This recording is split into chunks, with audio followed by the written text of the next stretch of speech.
एक बड़े अंग्रेजी समाचार पत्र की मुख्य सुर्खी में नौकरशाही के पुराने ढांचे पर काम नहीं कर सकती सरकार, अगले 1000 वर्षों के लिए भविष्य को आकार देने वाली नीतियों पर कर रही है काम, बोले प्रधानमंत्री नरेंद्र मोदी। ये कहते हुए कि भारत की नौकरशाही और नीति निर्माण पुराने ढांचे पर काम नहीं कर सकती, प्रधानमंत्री श्री नरेंद्र मोदी जी ने कहा कि उनकी सरकार जिस नीति पर काम कर रही है वह अगले 1000 वर्षों के भविष्य को आकार देने वाली है और उन्होंने सभी से इस दृष्टिकोण के लिए साझा प्रयास में योगदान करने के लिए कहा है। पोप फ्रांसिस का 88 वर्ष की आयु में निधन।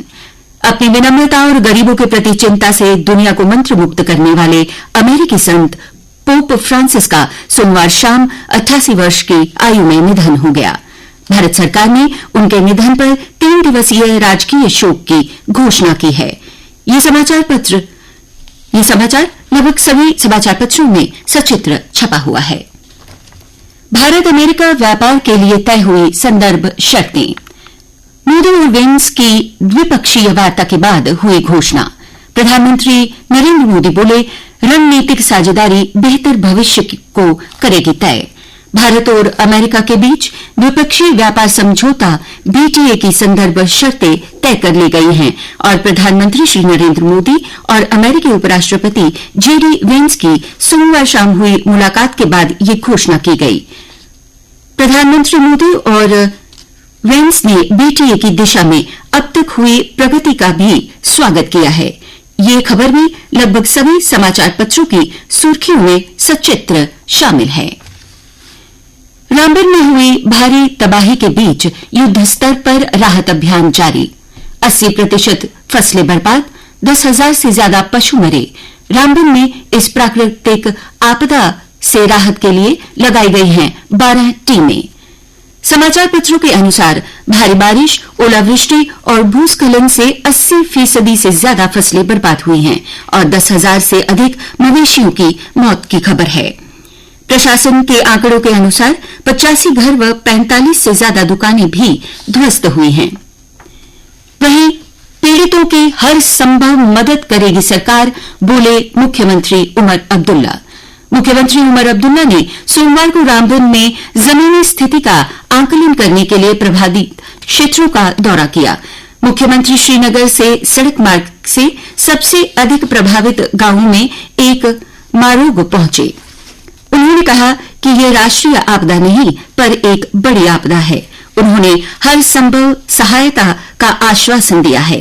रामबन के सभी शैक्षणिक संस्थान आज भी रहेंगे बंद। भूस्खलन के चलते हवाई हाईवे बंद है। माफ कीजिएगा, दोबारा सुन लीजिए। भूस्खलन के चलते हाईवे हुआ बंद। जम्मू में फंसे सैकड़ों मजदूर और यात्री मौसम ठीक होने और जम्मू श्रीनगर राजमार्ग खुलने का कर रहे हैं इंतजार।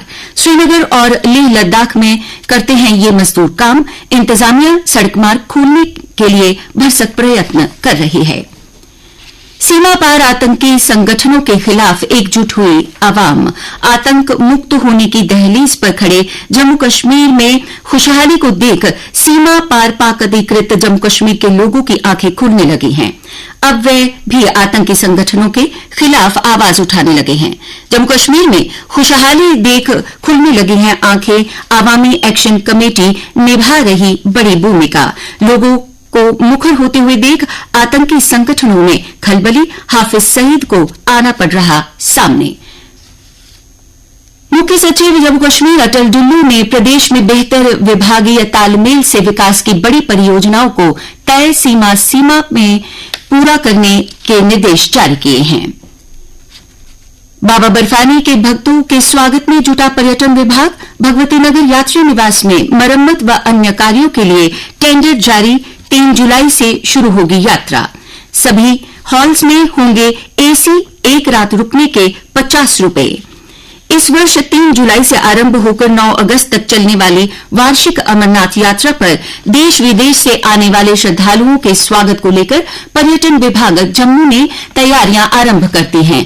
हर साल की तरह इस बार भी वार्षिक यात्रा के लिए जम्मू पहुंचने वाले श्रद्धालुओं के ठहरने के लिए मुख्य व्यवस्था भगवती नगर स्थित आधार शिविर में यात्री निवास में की जा रही है।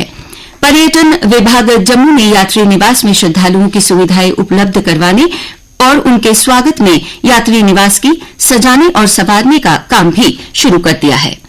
और अब अन्य समाचार, खेल समाचार तथा मौसम की जानकारी के साथ मेरे साथी योगेश्वर शर्मा। धन्यवाद बिंदिया। वित्तीय वर्ष 2025-26 में सेहत योजना के लिए कोई कंपनी आगे नहीं आई है। अब आयुष्मान भारत प्रधानमंत्री जन आरोग्य योजना सेहत के तहत सरकारी व निजी अस्पतालों में लोगों को दी जाने वाली चिकित्सा सेवाओं का खर्च सरकार उठाएगी। योजना के तहत हर परिवार को 5 लाख रुपए का स्वास्थ्य बीमा दिया जा रहा है। अक्षय तृतीया के अवसर पर सोने की खरीदारी में तेजी की संभावना है। भले ही कीमतें बढ़ी हुई हों, सराफा बाजार पहले ही सज चुका है और ऑर्डर आने शुरू हो गए हैं। अब तक 30% बुकिंग दर्ज की जा चुकी है। बता दें, इस दिन को सोना खरीदने के लिए शुभ माना जाता है। प्रदेश में महिलाओं को स्वरोजगार के लिए कृषि और हैंडलूम क्षेत्र खूब भा रहा है। दोनों क्षेत्रों में महिलाओं ने 2 साल में सबसे ज्यादा रोजगार हासिल किया है। बता दें, योजनाओं के माध्यम से प्रशिक्षण लेकर 27,000 महिलाएं हुई हैं लाभान्वित तथा विभागों के माध्यम से 40,000 ने शुरू किया स्वरोजगार। नरवाल फल सब्जी मंडी के आढ़ती और कारोबारी दुकानों की लीज डीड का नवीनीकरण न होने से परेशान हैं। बता दें, प्रथम फेज की 115 दुकानों की लीज डीड 2021 में ही खत्म हो चुकी है। राष्ट्रीय राजमार्ग पर टोल प्लाजा से कमाई के मामले में जम्मू कश्मीर 500 करोड़ से ज्यादा का राजस्व जुटा सकता है। मौजूदा वित्त वर्ष में नेशनल हाईवे पर टोल प्लाजा से होने वाली कमाई में 50 करोड़ रुपए की बढ़ोतरी की संभावना है। NHAI ने टोल की फीस में 5% तक बढ़ोतरी की है और इसका असर अतिरिक्त राजस्व के तौर पर देखने को मिलेगा। खेल समाचार।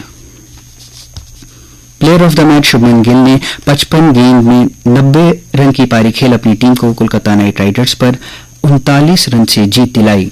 छठी जीत के साथ गुजरात टाइटंस ने शीर्ष पर अपने स्थान को और मजबूत कर लिया है। बता दें, आज का मुकाबला लखनऊ सुपर जायंट्स और दिल्ली कैपिटल्स के बीच शाम 7:30 से खेला जाएगा। नीरज चोपड़ा के नाम से देश में पहली बार कराई जा रही अंतर्राष्ट्रीय स्तर की जेवलिन थ्रो इवेंट अब पंचकुला की बजाय बेंगलुरु में आयोजित की जाएगी। 24 मई को होने वाली इस इवेंट में नीरज चोपड़ा, 2 बार के विश्व चैंपियन पीटर्स और ओलंपिक विजेता रोहलर भी उतरेंगे। भारतीय ग्रैंड मास्टर कोनेरू हम्पी ने सोमवार को चीन की झू जीनर को हराकर फीडे महिला ग्रैंड प्रिक्स शतरंज टूर्नामेंट के 7 दौर के बाद 5.5 अंक के साथ इकलौती बढ़त बनाई। भारत के टेस्ट और वनडे कप्तान रोहित शर्मा और स्टार बल्लेबाज विराट कोहली भारतीय क्रिकेट बोर्ड BCCI की उच्च वरीयता में शामिल हैं। दोनों क्रिकेटरों को केंद्रीय सरकार के तहत सोमवार को जारी की गई अनुबंधित खिलाड़ियों की सूची में A+ की शीर्ष श्रेणी में बरकरार रखा गया है। अंतर बटालियन स्पोर्ट्स मीट 2025 का आगाज सोमवार को हुआ। इसका आयोजन 5 दिन तक गुलशन ग्राउंड जम्मू में होगा। बता दें, इसमें 34 यूनिट भाग ले रहे हैं, जिनमें कश्मीर संभाग की 18 व जम्मू संभाग की 16 टीमें हैं। आइए अब आपको मौसम का भी हाल सुना दें।